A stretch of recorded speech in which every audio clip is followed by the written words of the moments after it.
اس سے تم انکار کر رہے ہو؟ صلوات پڑھے محمد والے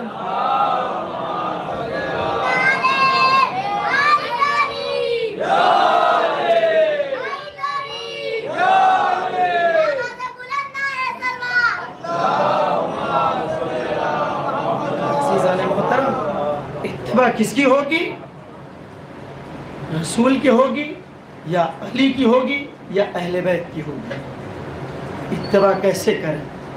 اتباع اس طریقے سے کی جائے گی کہ جیسے غازی عباس نے امام حسین کی، اتباع ویسے کی جائے گی جیسے اہل بیت اطہار نے بتایا ہے۔ عزیزان محترم، میں آج پڑھ رہا تھا اور اس میں نے ایک روایت دیکھی کہ جناب زینب وہ وقت ہے کہ کائنات نے جناب عبداللہ کو اپنے گھر بلایا اور بلانے کے بعد شادی کی شرط رکھی۔ شرائط کیا تھے؟ جناب امام حسین علیہ السلام نے جناب زینب سلام اللہ علیہ کے سلسلے میں مولا کائنات نے جو عبداللہ سے کہا ہے وہ کیا کہا؟ جب جناب عبداللہ کو بلایا، شادی کی جب درخواست کی تو جناب عبداللہ سے کہا کہ کائنات کے اندر جناب یعقوب اور جناب یوسف ان کے جیسے باپ اور بیٹے کی کوئی مثال نہیں۔ پھر تھوڑا رکے، پھر مولا کائنات نے جناب عبداللہ سے کہا، عبداللہ رسول اللہ اور فاطمہ کے جیسا کوئی باپ بیٹی کا رشتہ نہیں۔ اور تیسرے مرحلے میں امام مولا کائنات کہتے ہیں کہ عبداللہ جناب زینب اور حسین جیسا کائنات میں کوئی بھائی بہن نہیں۔ عبداللہ دیکھو میں شادی کر رہا ہوں، لیکن عبداللہ زینب بھائی کے بغیر زندہ نہیں رہ سکتی، یعنی بھائی کو اتنا چاہتی ہے کہ اگر زینب اپنے بھائی کو نہ دیکھے، بھائی کی زیارت نہ کرے تو وہ مر جائے گی۔ عزادارو، پھر ایک مرحلے میں اور پڑھا اسی کے آگے کہ مدینے کا یہ قانون تھا، مدینے میں یہ ہوتا تھا کہ جب شادی ہوتی تھی تو شادی کے تیسرے دن ماں اپنی بیٹی کے گھر جاتی تھی۔ عزادارو، جب مولا کائنات نے شادی کی اس رسم کو ادا کیا ہوگا تو کیا شہزادی فاطمہ یاد نہ آئی ہوں گی؟ لیکن عزادارو، جناب زینب کی شادی ہو گئی، 3 دن گزر گیا۔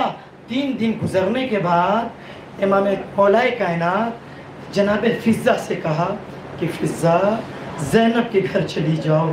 سنیں عزادارو، زینب کے گھر چلی جاؤ اس لیے کہ میری بیٹی کو ماں کا انتظار ہوگا، ماں کا انتظار کر رہی ہوگی زینب۔ سنیں عزادارو، جناب زینب سلام اللہ علیہ جناب عبداللہ کے گھر آئیں، دروازے پہ کھڑی ہیں، کیا دیکھا کہ جناب زینب زار و قطار رو رہی ہیں، جناب زینب زار و قطار رو رہی ہیں۔ جناب فضہ نے سمجھا کہ شاید جناب زینب کو ماں کی یاد آ گئی۔ سنیں عزادارو، ایک مرتبہ جناب فضہ جناب زینب کے قریب گئی اور جانے کے بعد کہتی ہے، شہزادی گریے کا سبب کیا ہے؟ کیا مادر گرامی کی یاد آ گئی؟ جناب زینب نے ایک مرتبہ اپنے صورت کو اٹھایا، اٹھانے کے بعد جناب فضہ کی طرف دیکھا، دیکھنے کے بعد کہا، اماں فضہ آج 3 دن ہو گئے میں نے اپنے بھیا حسین کی زیارت نہیں کی۔ اجرکم اللہ، یہ مقدمہ ہے عزادارو۔ جناب زینب اپنے بھائی کو کتنا چاہتی ہے سمجھ لیجئے کہ جناب زینب اس کے بعد جناب زینب علی کے گھر آتی ہے۔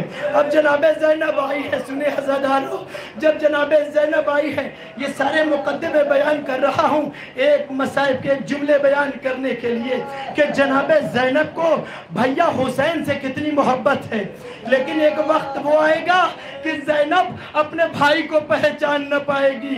سنیں عزادارو، جناب زینب جب گھر میں آتی ہیں، جب آنے کے بعد کیا دیکھا کہ حسین گریہ کر رہے ہیں، حسین گریہ کر رہے ہیں۔ جناب زینب نے پوچھا، بھیا کیا تجھے بھی بہن زینب کی یاد آ گئی؟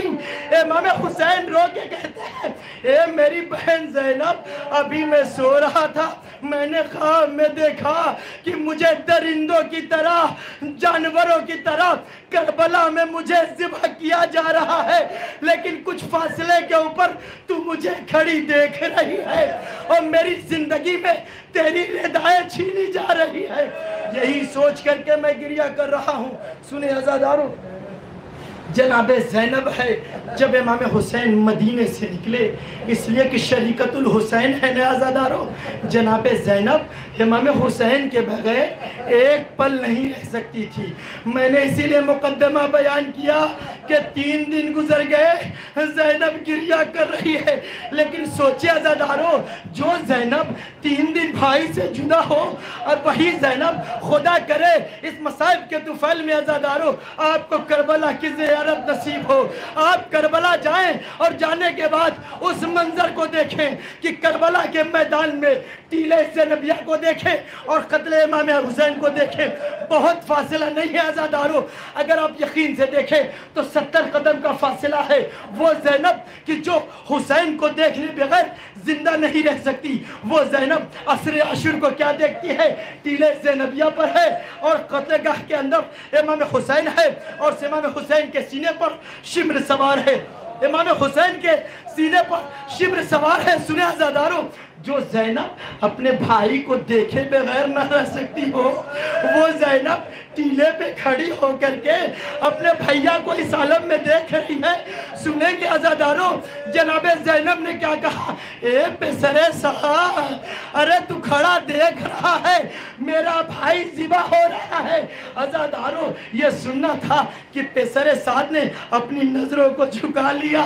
جناب زینب نے ایک جملہ کہا کہ ما فیکم المسلم، کیا تم میں سے کوئی مسلمان نہیں ہے کہ میرا ماجایا ذبح کیا جا رہا ہے، اسے کوئی بچانے والا نہیں۔ عزادارو، جناب زینب کو اتنی محبت ہے، سن لیجئے کہ جو امام حسین کو یہ دیکھ کے برداشت نہیں کر سکتی تھی، لیکن 11ویں محرم کا منظر، 11ویں محرم کو جب جناب زینب، جب یاسیروں کا قافلہ جب لاشوں کے قریب سے گزارا گیا، ہاتھ پسے پشت بدھے تھے، جناب زینب نے اپنے آپ کو امام حسین کے جنازے پہ گرایا۔ لیکن سنیں گے عزادارو، جو زینب اپنے بھائی کو اتنا چاہتی ہے، امام زمانہ علیہ السلام کا قول ہے کہ کسی راوی نے امام زمانہ علیہ السلام سے پوچھا تھا، آقا یہ بتا دیجئے کہ آپ خون کے آنسو کیوں روتے ہیں؟ کیا جناب علی اکبر کی شہادت یاد آ جاتی ہے؟ امام زمان نے کہا نہیں۔ کسی اور نے پوچھا، مولا یہ بتا دیجئے کہ آپ خون کے آنسو کیوں روتے ہیں؟ کیا علی اصغر کے گلے کا تیر یاد آ جاتا ہے؟ امام زمان نے کہا نہیں، اس لیے کہ زینب اور حسین کی محبت کا مسئلہ ہے عزادارو۔ امام زمان سے کسی نے پوچھا کہ ارے آپ خون کے آنسو کیوں روتے ہیں؟ کیا لاش قاسم پامال یاد آ گیا؟ امام زمان نے کہا نہیں۔ امام زمان علیہ السلام کا جملہ سنیں گے عزادارو، امام زمان کہتے ہیں کہ میں خون کے آنسو اس لیے روتا ہوں کہ جو بہن اپنے بھائی کے دیدار کے بغیر نہیں رہ سکتی تھی، جو بہن اپنے بھائیہ کو اتنا چاہتی تھی، جب جنازہ امام حسین پر جناب زینب نے اپنے آپ کو گرایا اور گرانے کے بعد زینب امام حسین کے جنازے کو دیکھتی ہے اور دیکھنے کے بعد کیا کہتی ہے؟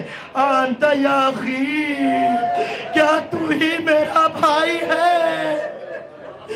جناب زینب کہتی ہے کہ کیا تو ہی میرا بھائی ہے کہ جسے اتنا بے دردی سے قتل کیا گیا؟ یعنی جو زینب بچپن سے حسین کے لیے رو رہی تھی، آخری وقت میں حسین کو دیکھنے کے بعد زینب پہچان نہ سکی کہ یہ میرے بھائیہ کا لاشا ہے۔ اِنَّا لِلَّهِ وَإِنَّا إِلَيْهِ رَاجِعُونَ رضن بقضائه تسلیما لأمره ماتم حسین۔